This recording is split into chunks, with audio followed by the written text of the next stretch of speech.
Buffalo junk. Is a natural sinkhole the Native Americans would trap the buffalo in.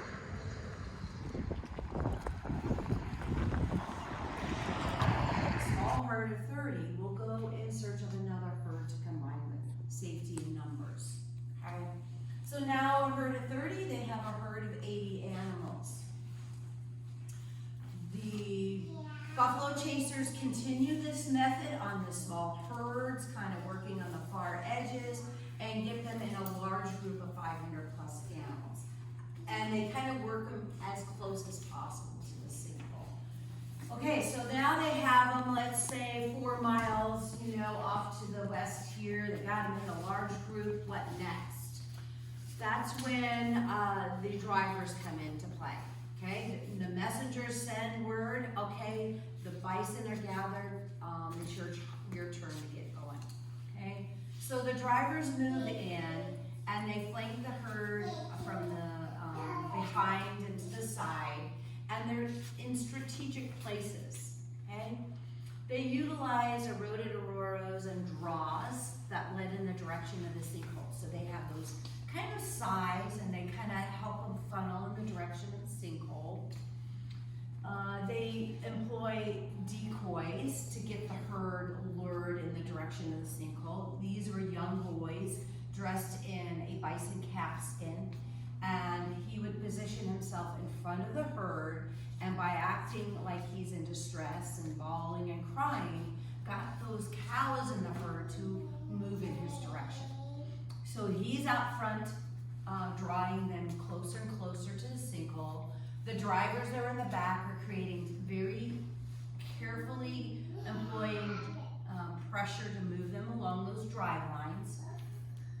It wasn't until they were almost on top of the sinkhole that they created a stampede.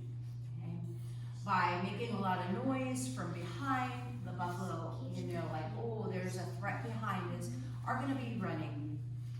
Buffalo can run at speeds over 30 miles per hour, so a lot of dust is kicked up. They have this momentum going, and by the time the animals in the front of the herd are like breaking because they have this big hole in front of them, the animals in back are pushing them over the edge.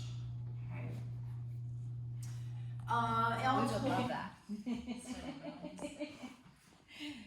Yes, so I'm always encouraging the youngsters to grow up, become archaeologists, and come out.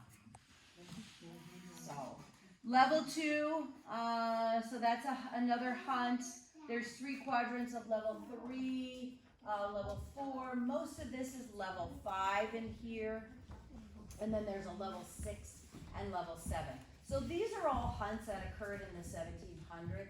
We haven't even gotten down to the 1600s currently. Okay. Have you discovered tools down? Yes, so where you see the pink flags are the knives, and where you see the orange flags are arrow points. Oh. So those are the 2 types of tools we have found. What are blue flags for? The blue flags actually show where an archaeologist came out and took some bone samples. She is using a method to look at the decay in bones to age sites. So it's kind of a, yes?